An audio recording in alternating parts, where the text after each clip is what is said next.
Je m'appelle Amandine L. Morel. J'ai 27 ans. Je n'étais même pas tout à fait réveillé quand les cris ont commencé. C'était d'abord la voix de ma sœur aiguë et perçante résonnant dans le couloir avant que mes yeux ne puissent s'ouvrir complètement. Mon corps donnait l'impression d'avoir été rempli de sable mouillé, lourd, incapable de répondre. Ma bouche était sèche, ma tête martelait et ma poitrine me semblait serrée d'une manière qui n'avait rien à voir avec l'accident. Je ne pouvais pas dire s'il s'agissait du matin ou de la nuit. Les lumières fluorescentes au-dessus de moi n'offraient aucun indice, seulement un flou bourdonnant et terne. La dernière chose dont je me souvenais clairement était le bruit du métal se pliant sur lui-même, ma voiture tournoyant, un étranger criant que les secours arrivaient. Puis les sirènes, puis plus rien. Maintenant, j'étais ici, emmêlé dans des fils, un bras enveloppé dans une écharpe, ma jambe maintenue par une attelle, et des ecchymoses fleurissant sur mes côtes comme quelque chose essayant de remonter à la surface. Ma sœur, Chloé, se tenait au pied de mon lit comme si elle inspectait des dommages auxquels elle ne croyait pas vraiment. Ma mère s'est dirigée directement vers la chaise près de la fenêtre, faisant déjà défiler le contenu de son téléphone comme s'il s'agissait d'un inconvénient qu'elle avait l'intention d'attendre. Aucune d'elles ne m'a demandé comment je me sentais. Aucune d'elles ne m'a touché. Tellement dramatique, a dit Chloé, jetant un coup d'œil aux machines puis de nouveau vers moi. Tu as démoli ta voiture pourquoi? Quelques côtes fêlées et une entorse. Ce truc n'était qu'une épave de toute façon. Elle a souri comme si elle venait de faire une plaisanterie ingénieuse. Ma mère a gloussé doucement sans lever les yeux. Je suis resté immobile. Ma gorge me brûlait trop pour parler et, honnêtement, je ne me faisais pas assez confiance pour dire quoi que ce soit qui ne risquerait pas d'aggraver les choses. J'avais appris il y a longtemps que le silence était plus sûr avec elle. Chloé s'est penchée plus près, les yeux fixés sur le moniteur. Ce bip est agaçant, a-t-elle dit. Franchement, tu fais toujours semblant d'être malade. Tu fais cela depuis que nous sommes enfants. Avant que je ne puisse comprendre ce qu'elle faisait, sa main s'est tendue et a arraché brusquement le cordon. L'écran est devenu noir. La pièce est tombée dans un silence qui semblait mauvais final. Je n'ai pas bougé. Je n'ai pas crié. J'avais trop fatigué, j'avais trop mal et j'étais trop habitué à être ignoré pour seulement réagir. Une pensée étrange m'a alors traversé l'esprit, calme et terrifiante, peut-être est-ce ainsi que les gens perdent la raison.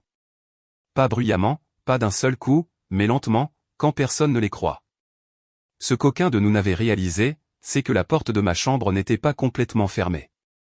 L'infirmière est entrée calmement, le visage illisible mais le regard vif. Elle n'a pas élevé la voix. Elle n'a pas discuté. Elle a simplement dit, vous ne partez pas. J'ai appelé la police. Chloé est devenue livide, comme si elle avait été plongée dans de l'eau froide. La bouche de ma mère s'est ouverte, puis s'est refermée.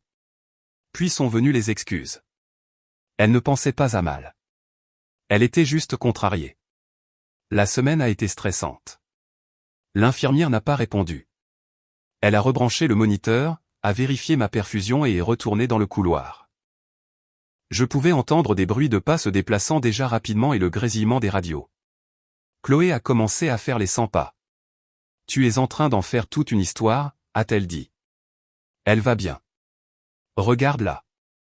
Je ne pouvais pas répondre.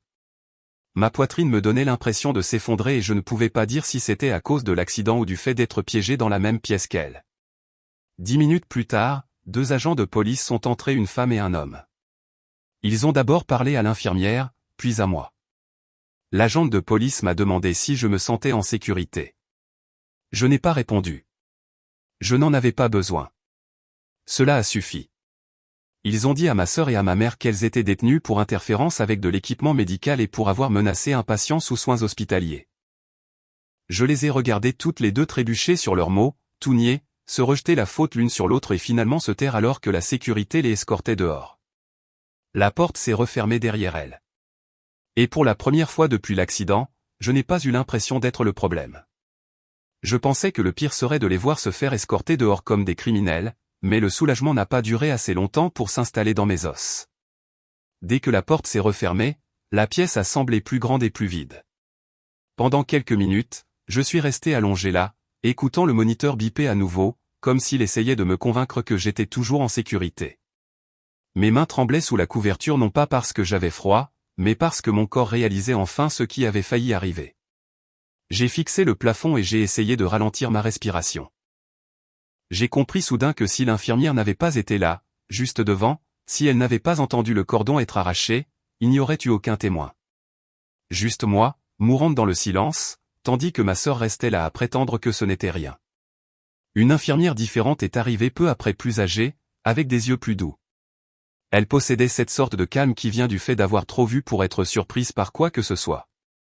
Elle a ajusté ma perfusion, a vérifié mes signes vitaux et m'a demandé si je voulais voir un travailleur social. Je n'ai pas répondu. Je ne savais pas ce que je voulais. Je savais ce que je ne voulais pas, cependant, je ne voulais plus qu'elle revienne dans cette chambre. Je ne voulais pas entendre la voix de ma mère me dire que j'exagérais. Je ne voulais pas que le sourire narquois de ma sœur plane au-dessus de moi comme si j'étais un problème qu'elle avait hâte de résoudre. Environ une demi-heure plus tard, une femme médecin est entrée, ce n'était pas l'interne pressé du service des urgences qui m'avait recousu. Celle-ci se déplaçait plus lentement, de manière plus délibérée, comme si elle avait déjà lu toute ma vie entre les lignes de mon dossier. Son badge indiquait Dr Vallet. Elle m'a demandé si je souffrais. J'ai dit que ça allait, surtout parce que c'était le mot le plus facile à donner quand on est trop épuisé pour proposer quelque chose de plus compliqué. Elle a tiré une chaise, et la façon dont elle s'est assise m'a indiqué qu'elle n'était pas venue ici pour parler de simple bleu. Elle m'a annoncé quelque chose à quoi je ne m'attendais pas du tout. Apparemment, ce qui s'était passé avec le moniteur n'était pas la première fois que ma sœur était signalée pour un comportement inapproprié dans l'hôpital. Pendant que j'étais inconsciente, Chloé avait tenté d'accéder à mon dossier en prétendant être ma personne de contact d'urgence principale. Cela lui a été refusé, mais elle est revenue plus tard et a réessayé auprès d'une autre infirmière. Quand cela n'a pas fonctionné, elle a changé de tactique. Elle a commencé à dire au personnel que j'avais de longs antécédents de recherche d'attention. Elle a essayé de les convaincre que j'exagérais mes symptômes. Elle a suggéré que mes analgésiques étaient inutiles. La voix du docteur Vallet est restée stable pendant qu'elle m'expliquait cela, mais je pouvais entendre la tension sous-jacente, comme si elle-même luttait pour garder une distance professionnelle. Puis elle a mentionné ma mère. Elle avait été enregistrée par les caméras de l'hôpital à plusieurs reprises en train de lever les yeux au ciel, de faire des grimaces derrière le dos des infirmières et de se moquer de ma façon de respirer. C'étaient de petits gestes qui semblaient insignifiants si on les décrivait à voix haute, sauf que l'insignifiance devient dangereuse quand vous êtes celle qui gît dans un lit, incapable de se défendre. L'hôpital disposait de documents, de témoignages de témoins et d'horodatage. Le docteur Vallet m'a demandé si je souhaitais porter plainte officiellement. J'ai fixé le mur pendant qu'elle parlait, car ce n'était pas de la colère que je ressentais. La colère aurait signifié que je croyais encore que tout cela était nouveau. Ce que je ressentais était plus froid, comme si quelque chose en moi lâchait enfin l'espoir que, peut-être, au fond d'elle, elle se souciait de moi. J'avais passé des années à me dire que ma sœur était simplement cinglante et que ma mère était simplement stressée, qu'elle ne pensait pas ce qu'elle disait. C'était le mensonge que je maintenais en vie pour leur survivre. Maintenant, l'hôpital me disait qu'il ne s'agissait pas d'un malentendu, c'était un schéma habituel. Cette nuit-là, j'ai été transféré dans un étage plus calme, loin du service général, dans une chambre plus petite située presque au bout du couloir de l'hôpital de Lyon. L'infirmière a dit que c'était la procédure habituelle pour les patients victimes de traumatisme, mais je pouvais voir la vérité dans ses yeux quand elle le disait. Ce n'était pas seulement pour ma convalescence, c'était pour ma protection. L'hôpital n'avait pas confiance en ma famille. Moi non plus. Quand mon téléphone m'a finalement été rendu le lendemain matin, il se trouvait à l'intérieur d'un sac en plastique avec mon portefeuille et ma montre. La batterie était presque vide, mais lorsqu'il s'est allumé, il s'est illuminé comme un signal d'alarme, 32 appels manqués, 17 messages vocaux et 6 messages textuels d'affilée de Chloé, tous envoyés vers 3 heures du matin, oscillant entre la rage et la panique. Je n'arrive pas à croire que tu les aies laissés nous arrêter. Appelle-moi maintenant avant que cela ne s'aggrave. Tu es en train de tout gâcher. Chaque message devenait plus tranchant, plus désespéré, comme si plus elle écrivait, plus elle pouvait forcer la réalité à reprendre sa place initiale. Les messages de ma mère étaient différents, plus courts, contrôlés. Nous ne voulions pas que cela aille aussi loin. Arrête de rendre cela public. Tu fais du mal à la famille.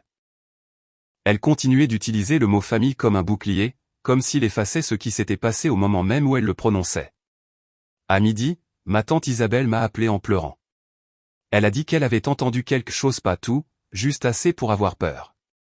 Ma mère l'avait déjà appelé, lui disant que je leur avais tendu un piège, que je faisais un scandale à l'hôpital, et que j'étais instable et que j'essayais de ruiner la réputation de la famille alors que j'étais sous l'effet des analgésiques. La voix de ma tante tremblait lorsqu'elle m'a demandé si tout cela était vrai.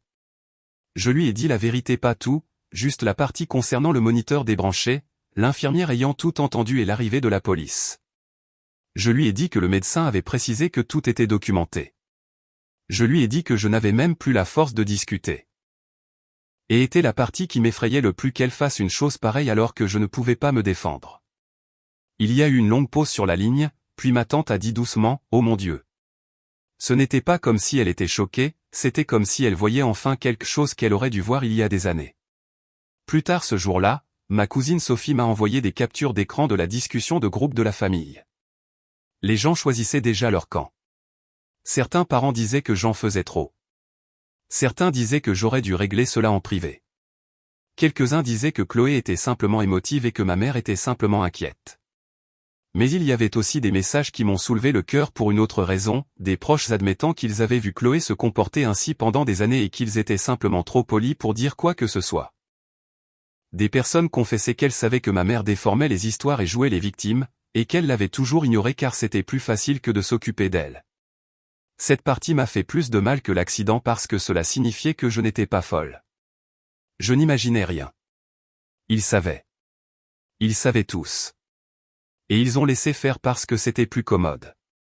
2 jours plus tard, j'ai quitté l'hôpital. J'étais encore endolori, encore raide, et je ne dormais que par petits intervalles. Le personnel de l'hôpital se déplaçait avec une sorte de vigilance prudente autour de moi, comme s'il ne voulait pas effrayer un animal qui avait été acculé trop longtemps. Je n'ai dit à personne quel jour je partais. Je n'ai rien publié à ce sujet. Je n'ai pas répondu aux appels de ma mère. Je pensais que le secret m'assurerait une sortie sans encombre. Ce ne fut pas le cas. Alors qu'une infirmière me transportait en fauteuil roulant vers l'entrée, je les ai vus qui attendaient dehors. Chloé était appuyée contre la rampe, fixant son téléphone d'un air ennuyé. Ma mère tenait un sac de course avec des fleurs et un ballon bon marché sur lequel on pouvait lire bon rétablissement. Elle souriait comme si rien ne s'était passé, comme s'il s'agissait d'un malentendu qui pourrait être réglé avec un ton doux et des accessoires. Nous ne voulions pas que cela aille aussi loin, a dit ma mère en s'approchant. Je n'ai pas répondu. Je n'ai pas pris les fleurs. Je n'ai même pas ralenti. Les mains de l'infirmière se sont serrées sur les poignées du fauteuil roulant et j'ai senti son hésitation, comme si elle attendait que je lui donne la permission pour ce qui allait suivre.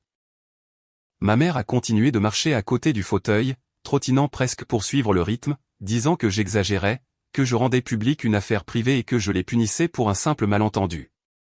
Chloé affichait un sourire narquois, comme si elle avait hâte de raconter l'histoire plus tard, comme si elle répétait déjà la manière dont elle se donnerait le beau rôle.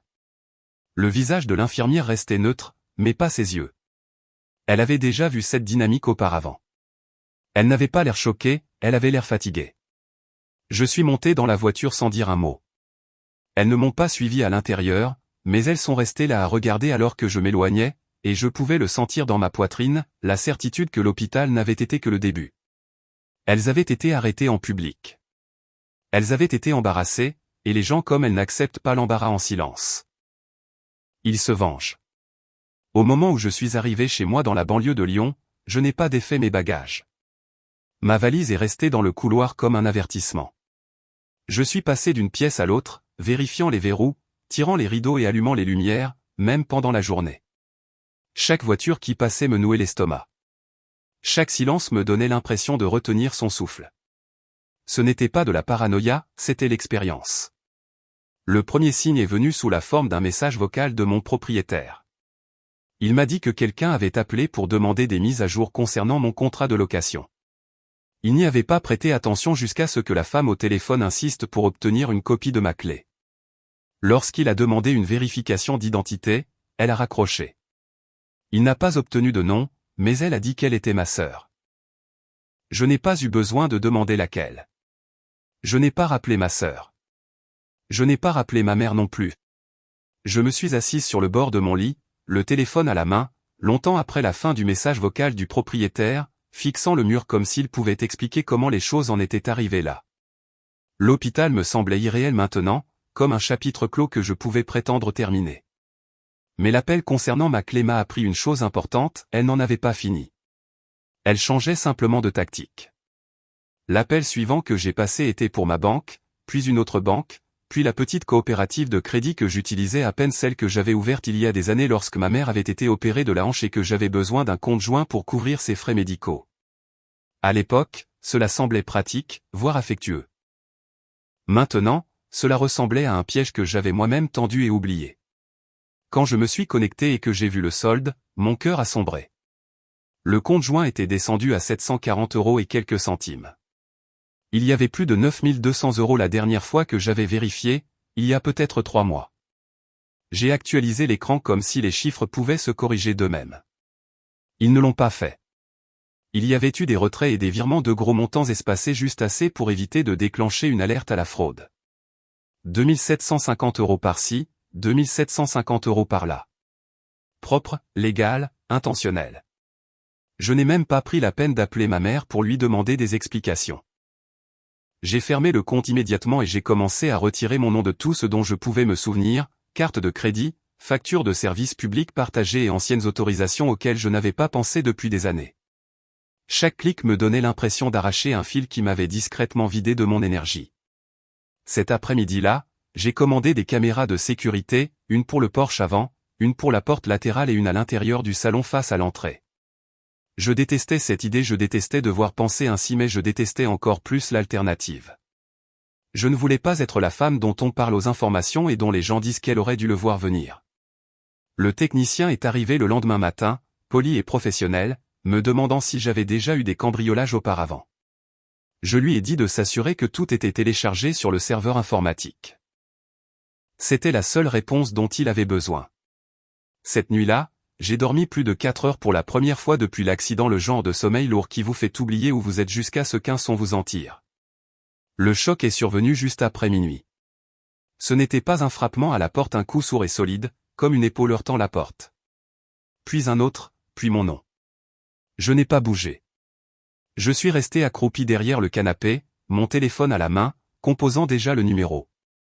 J'ai reconnu les voix immédiatement, Chloé d'abord, forte et tranchante, exigeant que j'ouvre la porte, ma mère juste derrière elle, plus calme, contrôlée, me disant de ne pas aggraver les choses, que nous pouvions parler comme des adultes, que je leur devais bien cela. Je n'ai pas répondu. L'opératrice m'a dit de rester où j'étais, de ne pas intervenir et d'attendre. Grâce à la vidéo en direct sur mon téléphone, j'ai regardé Chloé faire les 100 pas sur le porche. À un moment donné, elle a ramassé une brique au bord du parterre de fleurs et l'a pesée dans sa main. Ma poitrine s'est serrée au point que je ne pouvais plus respirer. Elle ne l'a pas jetée tout de suite, elle la tenait simplement, comme si elle décidait jusqu'où elle était prête à aller. La police est arrivée plus vite que je ne l'espérais. Pas de sirène, seulement les phares éclairant l'allée. Un policier s'est interposé entre elle et ma porte sans poser beaucoup de questions. Il leur a dit de partir. Elles ont essayé de faire comme si de rien n'était, prétendant qu'elles prenaient simplement de mes nouvelles, mais elles ont reculé quand il n'a pas bougé. Elles ne sont pas allées loin. Elles sont restées assises dans une voiture de l'autre côté de la rue pendant presque 1 heure, surveillant ma maison comme si elles attendaient que quelque chose change. C'est alors que j'ai appelé mon oncle Marc et ma tante Catherine. Je leur ai tout dit cette fois, pas la version édulcorée, pas la version prudente. Je leur ai parlé de l'hôpital, du compte bancaire, du propriétaire et de la brique dans la main de ma sœur. Ils n'ont pas hésité. Ils sont venus ce soir-là avec des sacs de voyage, comme si ce n'était pas une question, comme si la décision était déjà prise. Ma tante est allée directement à la cuisine et a commencé à préparer du thé. Mon oncle a vérifié les verrous sans dire un mot et m'a dit qu'il resterait éveillé un moment. Le lendemain matin a apporté une nouvelle forme de violation. Je suis entré dans la cuisine et je me suis arrêté net. La porte du placard pendait, tordue sur une seule charnière. Chaque assiette à l'intérieur était brisée sur le sol. Ce n'était pas un accident. La fenêtre au-dessus de l'évier avait été forcée juste assez pour laisser passer une main ou un outil. Ma tante a balayé en silence tandis que mon oncle examinait le cadre de la fenêtre, la mâchoire serrée d'une manière que je ne lui avais jamais vue. Pendant qu'il travaillait, mon téléphone a vibré avec un courriel qui m'a glacé les mains. Objet, confirmation de changement de bénéficiaire. Cela provenait de mon assureur vie. Je ne m'étais pas connecté à ce compte depuis des années. Le courriel indiquait qu'une demande avait été soumise pour me retirer en tant que bénéficiaire principal et me remplacer par ma mère. Le changement n'avait pas abouti parce que la signature numérique ne correspondait pas, mais la simple tentative suffisait à me rendre malade. Je l'ai d'abord montré à ma tante. Elle l'a lu sans parler, puis l'a tendu à mon oncle. Lorsqu'elle a finalement reporté son regard sur moi, elle a posé une question qui a pesé plus lourd que tout le reste. Leur avais-tu déjà parlé de cette police d'assurance? Je me suis souvenu d'un dîner 2 ans plus tôt, ma mère faisant un commentaire sur le fait d'être préparée, Chloé plaisantant en disant que si je mourais, elle espérait qu'elle obtiendrait la voiture. Elle s'en souvenait. Bien sûr qu'elle s'en souvenait. Mon oncle a téléphoné à un avocat en qui il avait confiance avant même que je puisse comprendre ce que cela signifiait. Lorsqu'il m'a passé le téléphone, les questions se sont enchaînées rapidement. Avais-je déposé une plainte à la police? Avait-elle accès à mes finances? Étaient-elles inscrites comme mandataires médicaux? L'hôpital avait-il documenté l'incident du moniteur? Quand je lui ai tout raconté, il y a eu un silence sur la ligne, puis une phrase qui m'a donné des frissons. Il ne s'agissait plus seulement de violence psychologique désormais. Il s'agissait d'un schéma qui ressemblait dangereusement à quelque chose de criminel. À la fin de la journée, chaque compte que je possédais était fermé ou transféré. Les verrous ont été changés à nouveau et des verrous supplémentaires ont été installés. Ma tante a envoyé des messages aux membres de la famille discrètement, leur disant de ne partager aucune information si ma mère ou ma sœur les contactait. Cette nuit-là, mon téléphone a vibré pour une autre alerte de sécurité, mouvement détecté sur le porche avant juste après minuit. J'ai ouvert l'application et j'ai vu un homme que je ne reconnaissais pas se tenir juste hors du cadre de la caméra, sweat à capuche, jean, téléphone à l'oreille. Il faisait les 100 pas lentement, puis a regardé directement ma porte et a prononcé mon nom sans crier, sans menacer, comme s'il s'attendait à ce que je réponde. Je n'ai pas bougé.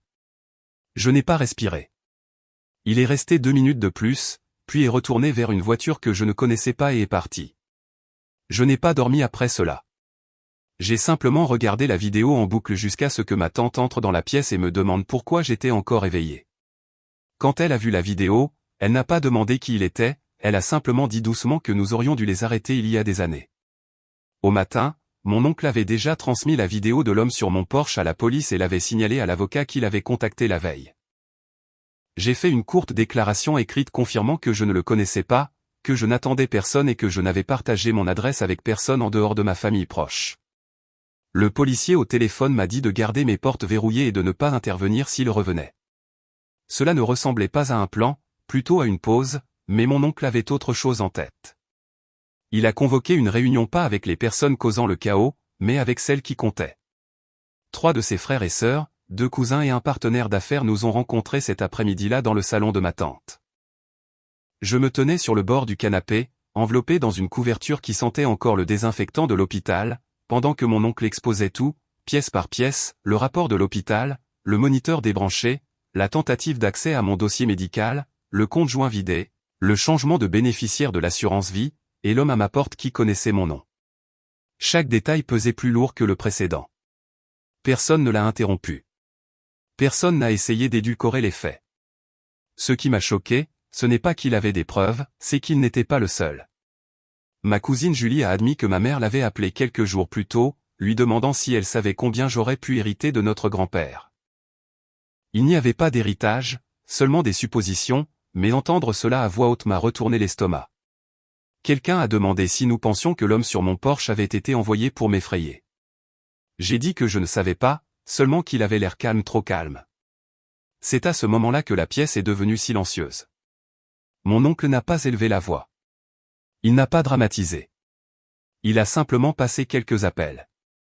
Le soir même, la procédure avait commencé pour retirer ma mère et Chloé du compte de l'entreprise familiale, une société à responsabilité limitée dans laquelle elles n'avaient aucun rôle réel, mais dont elles percevaient tout de même des dividendes.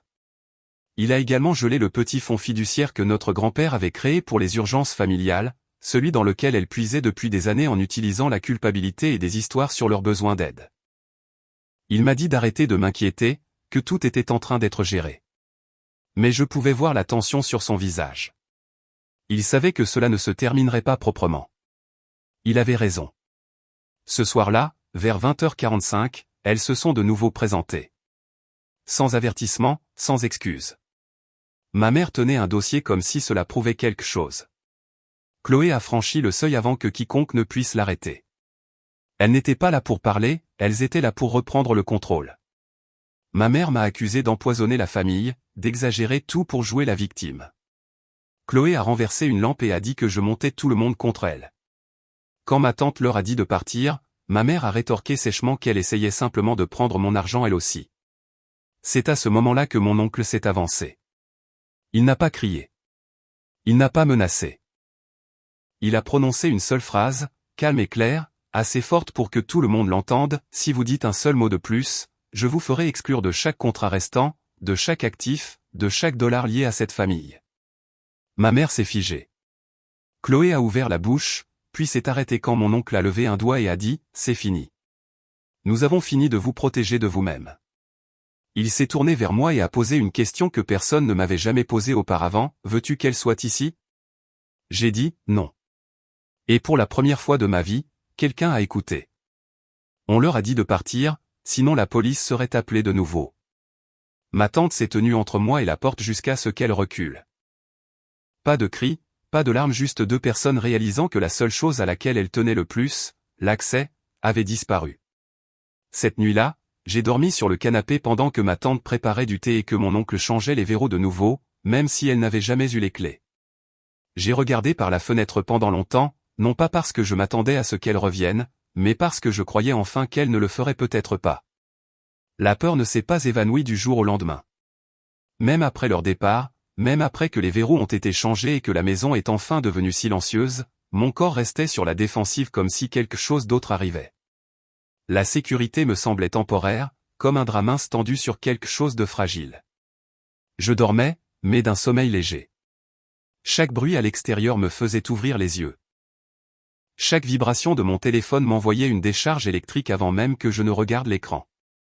Le lendemain matin, pendant que ma tante préparait le café et que mon oncle faisait de nouveau le point avec l'avocat, j'ai fait quelque chose que je ne m'étais pas permis de faire auparavant: j'ai ouvert mon ordinateur portable et j'ai commencé à chercher des appartements dans d'autres villes. Pas des villes proches, pas des endroits où ma mère pourrait passer par hasard.